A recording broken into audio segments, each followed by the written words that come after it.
Dito sa Papa Dudut Stories, ikaw ay hindi nag-iisa.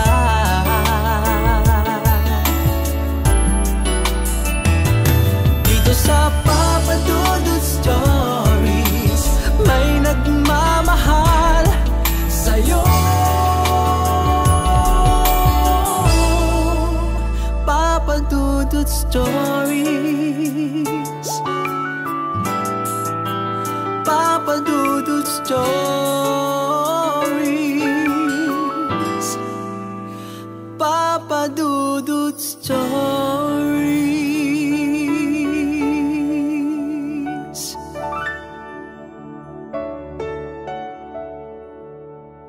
Iba-iba ang paraan at dahilan kung bakit natin ginagamit ang Facebook. Ang iba ay para makipag-usap sa malalayong kamag-anak. Ang iba naman ay para humanap ng mga kaibigan at karelasyon. Meron ding iba na ginagamit ito para sa kanilang negosyo at sa biyahe. Dear Papa Dudut, ako nga pala si Angelito, 25 years old. At meron po akong karelasyon na tutok sa Facebook. Siya si Zoila. Mas bata lang ng 3 taon sa akin. Sa pagsisimula ng aming relasyon ay madalas ko nang napapansin ng hilig nito sa pag-Facebook. Lahat ipopost nito lalo na ang tungkol sa relasyon namin. Sa totoo lang ay hindi ako komportable sa ginagawa niyang ito. Magkaiba kasi kami. Gusto ko ay pribado at malayo sa social media ang buhay ko. Pero syempre hindi ko naman yon pwedeng ipilit sa kanya dahil magkaiba namang kaming tao. Hinahayaan ko siyang gawin ang gusto niya sa Facebook basta't hindi naman siya nakakasakit ng iba. Pero isang araw, napansin ko sa kanya, Papa Dudut, na may ginagawa na itong iba sa Facebook niya. Nagpaparinig na ito ng masasama at masasakit na salita sa mga taong hindi niya gusto. Pero hindi naman niya sinasabi kung sino eksakto ang mga yon. Nung una akala ko nagsishare lamang siya ng mga quotes sa Facebook. Pero napansin ko sa comment section, kapag may nagko-comment doon na ibang tao ay natutunogan kong tungkol yon sa kakilala niya. Minsan ay sinubukan ko siyang kausapin tungkol dito. Dahil nga sa masyado na itong nagagalit habang pinag-uusapan namin yung plastic na kaibigan niya, ay wala na akong nagawa kundi tapusin na ang topic bago pa ito magliyab at umapoy, Papa Dudut. Ayoko pa naman sanang makita siyang nagagalit dahil iba rin ito kapag mainit ang ulo. Mahirap pakalmahin. Sabi ko sa sarili ko, sa susunod ko na lang siya kakausapin tungkol doon kapag okay na ang mood niya. Hahayaan ko muna siya sa ginagawa niya.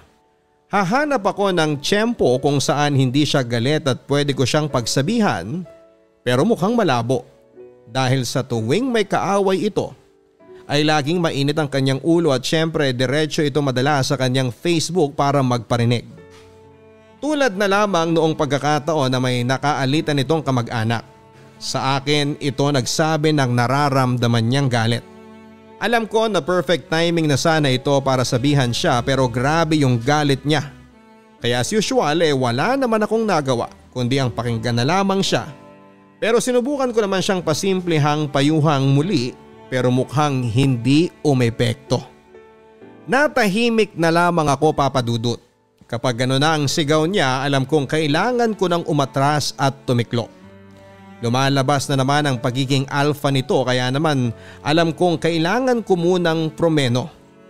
Wala akong ibang nagawa kundi ang makibasa na lamang sa mga palitan nila ng masasakit na salita sa Facebook. May mga kaibigan at kamag-anak din silang pumapagitna na sa kanila pero wala pa rin silang pakialam. Nagmumurahan at naglalabasan din sila ng baho ng isa't isa. Wala nang nakakakontrol sa kanila.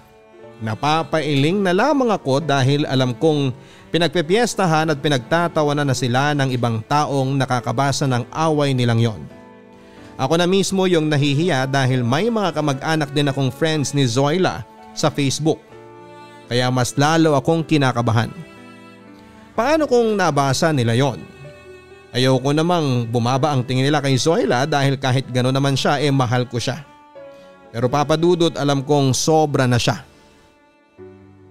At tulad ng sinasabi ko sa inyo kanina ay magkaiba kami ni Zoila sa pagtrato ng problema sa ibang tao. Kung siya kapag may nakakaalitan siya ay diretso sa Facebook para magparinig. Ako naman ay hindi ganon, Papa Dudut. Huling option lagi para sa akin ang magparinig sa Facebook. Wala akong maalala na pinaringgan ko sa Facebook dahil nga kapag ganito ang problema, mas maganda na resolbahin ng personal. Kaya naman noong minsang nagrant ako kay Zoila tungkol sa isang katrabaho ko na nakaaway ko ay pinayuhan ako nitong gayahin ang ginagawa niya. Ang magparinig daw sa Facebook. Napailing na lamang ako at sinabing hindi yon ang solusyon pero mapilit ito at may mga rason siya kung bakit kailangan ko itong gawin. Alam kong nagtampo si Zoila sa akin. Buong araw ako nitong hindi pinansin at hindi nag-reply sa mga messages ko sa kanya kahit alam kong online naman siya. Pinabayaan ko muna siya. Ayaw kong sumabay sa galit niya at baka mas lalo pa kaming magkagulong dalawa. Ganon ako lagi sa kanya. Hinihintay ko munang lumamig siya bago ako lumapit. Nakakatakot kasi talaga siya kapag galit na galit. Hindi ko siya makontrol kaya naman nagtatago muna ako sa kanya hanggang alam kong okay na siya. Pero sa pagkakataong yon, habang hindi ko pa rin siya pinapansin ay mas lalo pala itong nagagalit. Paano ko nalaman? Ako naman, Papa Dudut, ang pinaringgan niya sa Facebook post niya. Alam kong hindi pa kami talaga okay ni Zoila pero kung space ang kailangan niya para ma-realize niya yung mga maling ginawa niya ay yon ang ibibigay ko sa kanya. Pagbibigyan ko siya. Natuwa na rin naman ako nung chinek ko ang Facebook niya at dinilit na niya ang lahat ng mga parinig niya. Sinubukan ko ulit na suyuin siya baka sakaling malamig na ang ulo niya ng konti pero hindi nangyari yon, Papa Dudut. Dahil hindi pa rin siya nagparamdam sa akin at ang malala pa. Blinang ako nito hindi lang sa kanyang Facebook kundi sa lahat ng kanyang social media accounts. Lagi niya yung ginagawa sa akin kapag natatalo siya sa argumento naming dalawa. At hindi niya diretsang masabi sa akin na na-hurt siya. Kahit pa nga sinabi na niya sa akin nung isang araw na ayos lang kami. Alam kong hindi pa rin siya okay. Paano ko siya aamuin nung mga panahon na yon kung hindi ko siya makontak at malapitan. At dahil nga sumusobra na si Zoila ay hindi ko na rin siya nilapitan pa. Kung blinak niya ako di okay, napagod na rin akong lumapit-lapit at suyuin siya. Paano naman ako hindi ba? At saka paano niya marirealize ang mga mali niya kung patuloy ko siyang susuyuin at pagbibigyan ng mga mali niya. Kailangan ko rin ng space para sa sarili ko syempre. Kaya naman hinayaan ko siya. Pero Papa Dudut, mukhang ako rin pala ang lalapit sa kanya dahil sa nalaman ko sa aming kaibigan na si Rowie. Nababahala na raw ito sa mga pinopost ni Zoila at akala niya hiwalay na kaming dalawa. Dahil nga sa pananakot ni Rowie ay naisipan kong lapitan at kausapin si Zoila. Inisantabi ko muna ang pride para maging maayos na kami at sasabihin ko na ang lahat ng sama ng loob ko sa kanya na naipon ko mula nang naging kami. Kung hindi siya makikinig sa akin, baka oras na talaga para hiwalayan siya kung patuloy niyang ipinapamukha ang pagkakaiba naming dalawa para mapanindigan na niya ang single status niya sa Facebook. Ilang oras kong nilista at pinaktis ang sasabihin ko sa kanya kapag nagkaharap kami. Hindi ako pwedeng mabulol o kaya ay hindi ako pwedeng magpatinag sa kanya. Dapat, Papa Dudut, ay masabi ko sa kanya ang lahat ng issues ko sa kanya at sana ay ganun din siya sa akin. Hindi yung magpapanggap siyang ayos na kami pero hindi naman pala. Ewan ko ba kung bakit ganun ang ugali ng karamihan ng mga babae? Ewan ko ba kung bakit ganito ang ugali ni Zoila? Hindi natapos ng maayos ang away naming yon at bago pa lumala ay ako na mismo ang nag-walk out pero hindi ibig sabihin noon ay break na kami. Bago ako umalis ay sinabi ko sa kanya na mag-usap na lamang kaming dalawa kapag na-realize na niya yung mga sinasabi ko sa kanya. Magpalamig muna kami sa isa't isa at pumayag naman siya. Sa totoo lang, Papa Dudut, ay hindi ko na rin alam ang gagawin. Pati ang mga kamag-anak ko na friends niya sa Facebook ay nakikialam na rin at sinasabing pagbawalan ko siya sa ginagawa niya sa Facebook, pero paano ko ba siya pagbabawalan? Sariling Facebook nga niya yon at nasa malaya siyang bansa. Kaya kahit ano ay pwedeng gawin sa Facebook niya. Pero mali pa rin eh. Naniniwala ako na isang malaking responsibilidad ang freedom ng isang tao, kaya sana ay maisip niya yon. Sa ngayon ay hindi pa rin kami nag-uusap na dalawa at pinag-iisipan ko na rin kung itutuloy ko pa rin ba ang relasyon namin ni Zoila o tatapusin ko na. Dahil pareho naming hindi ma-let go ang mga issue namin sa isa't isa. Maraming salamat, Papa Dudut, sa pagbasa ng aking liham. Angelito. Sa oras ng pagsubok at kamalasan ay madalas nating naitatanong sa Diyos kung bakit nangyayari ang mga masasamang bagay sa mga mabubuting tao. Madaling maging tao ngunit mahirap magpakatao. Dear Papa Dudut, magandang araw po sa inyong lahat na ating mga kabarangay. Nawa ay kayo pong lahat ay malusog at matiwasay sa mga panahong ito. Ako po si Van G, 64 years old at nakatira sa probinsya ng Cavite. Ang kasama ko na lamang po sa buhay sa mga araw na ito ay ang aking butihing asawang si Elvis at ang aming pinakamamahal na apong si Buboy, 11 taong gulang. Marahil ay nagtataka po kayo kung nasaan ang aming anak na siyang magulang ni Buboy at kung bakit naiwan sa amin ang bata. Masalimuot po kasi ang naging sitwasyon, Papa Dudut. Ang nangyayari po kasi ay iniwan sa amin ng aming nag-iisang anak na lalaki na itatago ko na lamang po sa pangalang Ronald si Buboy, matapos nitong magkaroon ng nobya na pamilyado na naging sanhi rin ng paghiwalay nila ng nanay ni Buboy. Samantalang ang nanay naman po ni Buboy ay 5 taon na ring pumanaw habang nagtatrabaho ito bilang domestic helper sa Middle East. Nagkakilala po kasi si Ronald at ang bago niyang kinakasama sa pinapasukan nitong trabaho. Company driver po si Ronald, samantalang ang babae naman po ay isang admin assistant. Medyo nakakaramdam na po kami ng asawa kong si Elvis na nangangaliwa si Ronald. Kaya naman hindi na rin kami nakatiis at kinausap ito ng personal tungkol dito. At sa gulat nga po namin ay umamin ito at sinabi niya na makikipaghiwalay na siya sa asawa niya dahil hindi na niya ito mahal. Tumutol po kami ni Elvis sa desisyong yon ni Ronald. Lalo pat kasal at pamilyado ang babae. Hindi namin kailanman papayagan na manira ng pamilya ang sarili naming anak. Pero hindi na po namin napigilan si Ronald. At bukod sa nakipaghiwalay na nga po ito sa kanyang OFW na asawa, ay nagsimula na rin doon ang pagdistansya niya sa amin. At ang malala po, maski kay Buboy ay dumistansya na rin siya. At tila nakalimutang may anak pa siya. Mula po nang umalis si Ronald sa bahay namin ay hindi na po siya nagpakitang muli. Nang mga unang buwan ay nakontak pa po namin siya kahit na papaano. At nagpapadala pa ng kaunting pera para kay Buboy. Pero matapos lang po ng ilang buwan ay naging padalang ng padalang ang pagsagot niya sa mga text o sa mga tawag namin.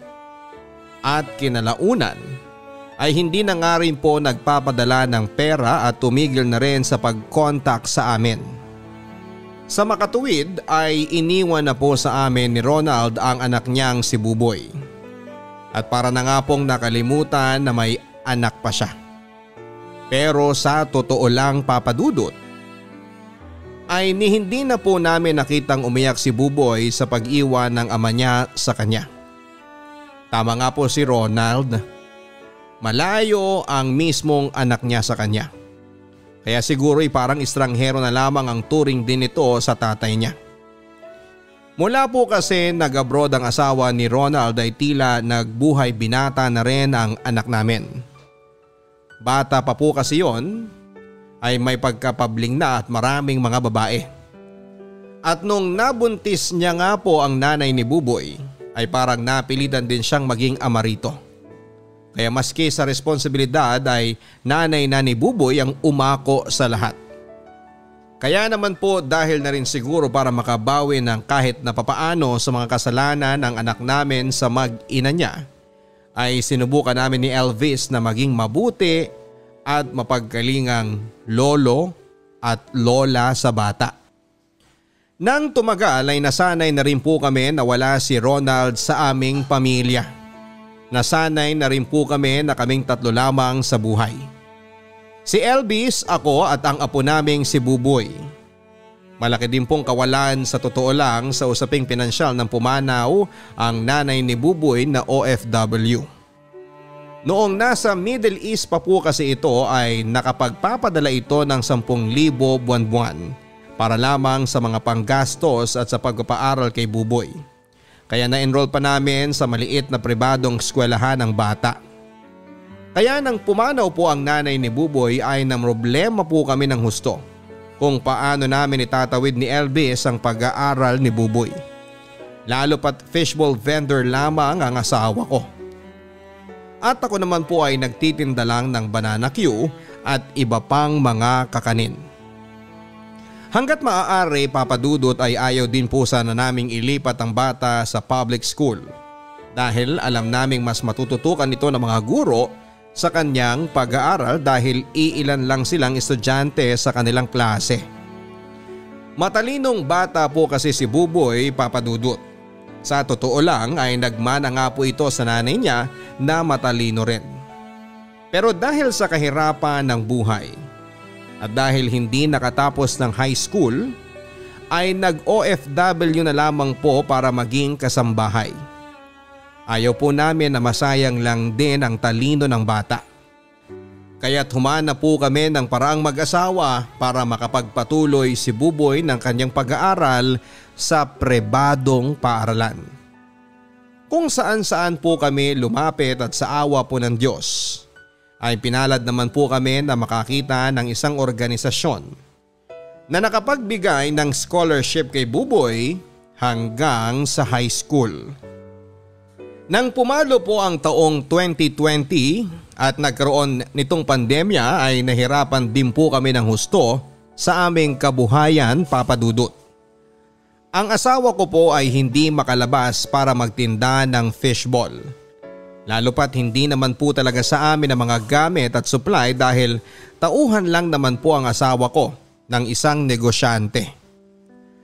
Kaya talagang umasa lamang po kami sa kaunti naming naipon at sa ayuda sa loob ng ilang linggo.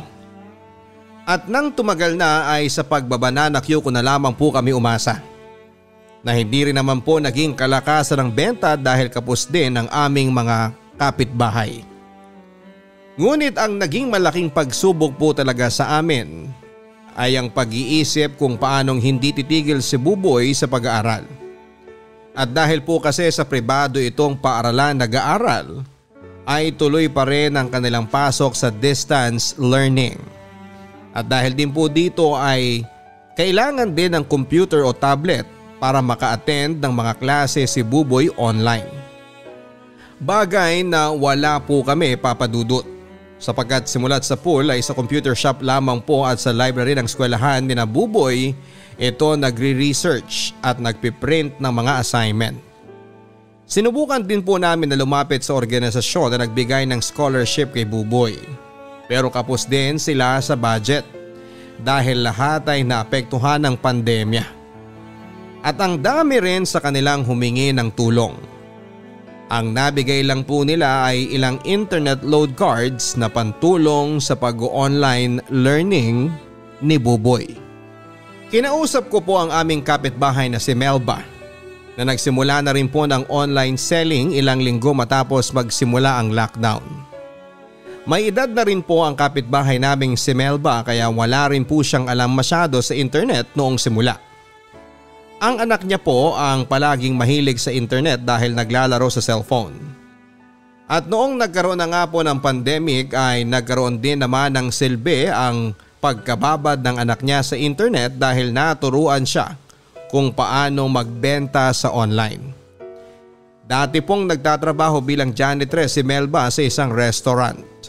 Pero dahil nagtanggala ng mga empleyado ang restaurant noong nagkaroon ng pandemya, ay nag-reselling na lamang po siya ng longganisa at ibang mga ulam.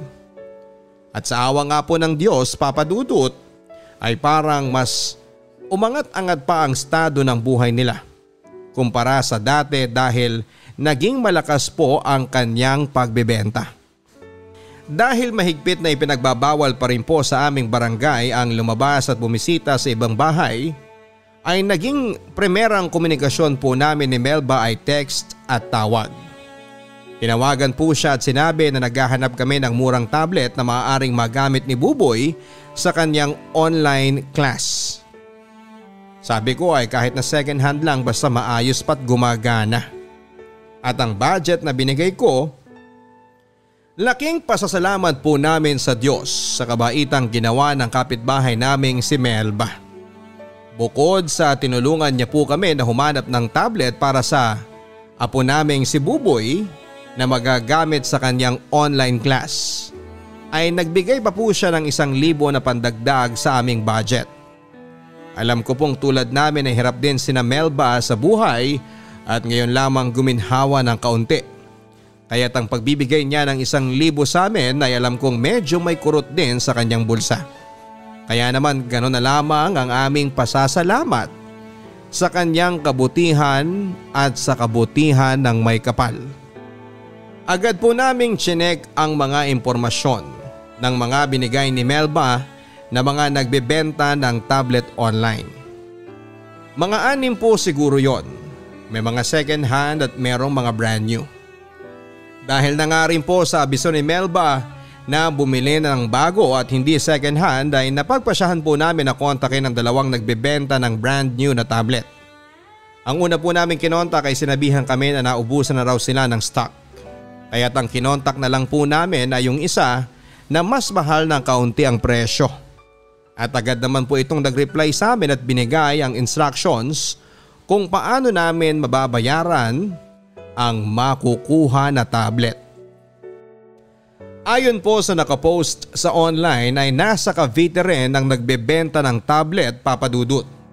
Kaya ang una naming napagkasunduan ay magkikita sila ng asawa kong si Elvis para magkaliwaan na lamang at pagkuha ng tablet ay magbabayad. Pero ng araw na dapat po ay magkikita na sila ay biglang nag-text ang seller na masama raw po ang pakiramdam niya kaya ipinaurong po ang kanilang pagkikita.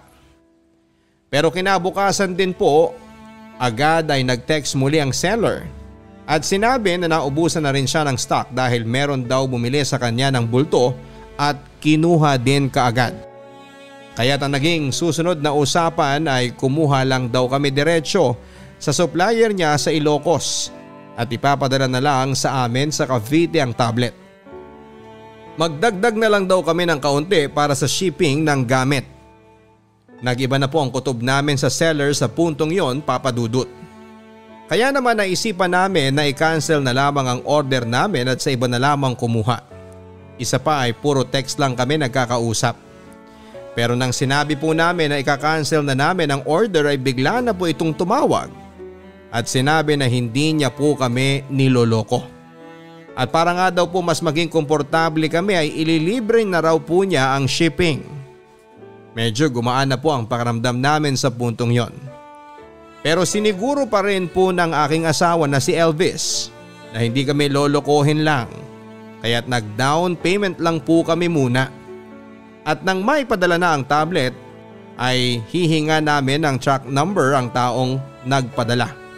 At chinek sa kumpanya kung meron nga ba talagang ipinadalang gamit. At nang makumpirma nga po namin na ipapadala na ang tablet ay saka na lang namin ito binayaran ng buo. Sinubukan pa pong habulin ni Elvis ang nag-deliver pero hindi na niya po ito naabutan. Nanlumo po kami ng husto matapos ng nangyari at napaiyak na lang din po ako dahil sa panlolokong ginawa sa amin. Sobrang sama po ng loob ko, Papa Dudut. Matapos ng lahat ng aming hirap at perang pinagpawisan para lamang maibili ng tablet ang apo naming si Buboy para sa kanyang online class ay napunta lamang sa bato. Hindi ko po maintindihan kung paanong may mga taong naaatim ang gumawa ng masama sa panlilinlang ng kanilang kapwa, lalo pa sa mga mahihirap na kagaya namin. Kinontak po namin ang seller ng tablet at sinabi po nito na pinadala naman daw niya ang totoong tablet. Ang sabi niya ay baka pinalitan daw ng kumpanya na nag-deliver ng tablet. Kinontak din po namin ang kumpanya na nag-deliver ng tablet pero giniit nila na hindi nila binuksan o pinalitan ang laman ng package. Pinakita pa nila mga picture at patunay na hindi nila ginalaw ang pinadala sa amin. Pero nang tinawagan po namin muli ang seller hindi na po ito makontakt at mukhang nagpalit na rin po ng numero. Nagsuplong po kami sa pulis sa mga nangyari pero nahirapan na rin po silang hanapin ang tao na nakausap namin. Ang sabi nila ay marami na rin daw po ng kaso ng panloloko ng mga online seller at tambak na rin sila ng mga kaso. Kaya matatagalan pa daw siguro bago makakuha ng resulta sa investigasyon. Sa dinami-rami po ng kamalasan na nangyari sa amin. Yun po ang naging pinaka ikinasama ng loob namin. Ang nais lang namin ay mabigyan ng magandang kinabukasan ang apo namin. Pero niloko lang kami ng mga ganid at masasamang loob. Ilang linggo rin po kaming lugmok at halos mawala ng pag-asa at tiwala na may maganda pang mangyayari sa amin, Papa Dudut. Halos magalit na rin po ako kung bakit tila walang katarungan ang buhay sa amin. Mga mabubuting tao po kami. Walang denihado, masipag, walang nilalamangan. Pero matapos namin gumawa ng tama at mabuti ay gagantihan pa kami ng panloloko at kasamaan. Pero nang kumatok po si Melba at binigay sa amin ang tablet na pinagtulungan po nilang mabili ng aming mga kapitbahay ay biglang nanumbalik ang tiwala at pag-asa sa amin. Na kahit na may mga masasamang nangyayari sa paligid at mga taong manloloko at walang puso ay meron pa ring mga tao na mabubuti ang loob at handang tumulong sa kapwa na wala silang makukuhang kapalit. At masaya din po kami dahil personal na nasaksihan ang kabutihang yon ni Buboy, Papa Dudut. Sa murang edad niya ay natutunan niya ang halaga ng pakikipagkapwa-tao at maingganyo siya na tumulad sa mga katulad ni Melba at ng aming mga kapitbahay na may pakialam at simpatya sa kanilang kapwa. Bagay na hindi sa kanya na iparamdam at hindi na ipamalas ng kanyang mismong ama. At sa tingin ko po bukod sa kanyang matututunan sa eskwelahan, ang karanasang niyang yon ay isa sa mga ginintuang aral din na babaunin ni Buboy sa kanyang paglaki. Salamat po ng marami, Papa Dudut, kung sakaling mapipili niyo po ang aking kwento na maibabahagi sa ating mga kabarangay. At sana po ay nakapagbigay din po ng aral kahit na papaano ang aking sulat sa lahat ng mga nakikinig. Lalo na po ngayong pandemya na madali tayong makaisip na magkanya-kanya at mawala ng pag-asa. Vanji. Ang buhay ay mahiwaga, laging may lungkot at saya. Sa Papa Dudut Stories, laging may karamay ka.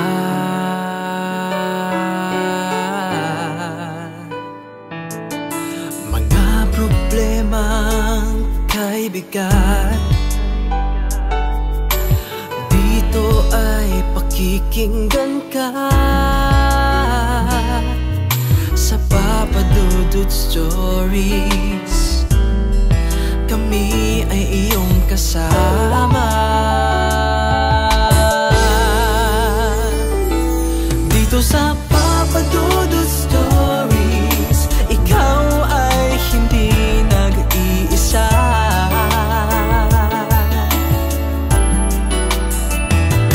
Dito sa Papa Dudut Stories may nagmamahal sa'yo. Papa Dudut Stories. Papa Dudut Stories.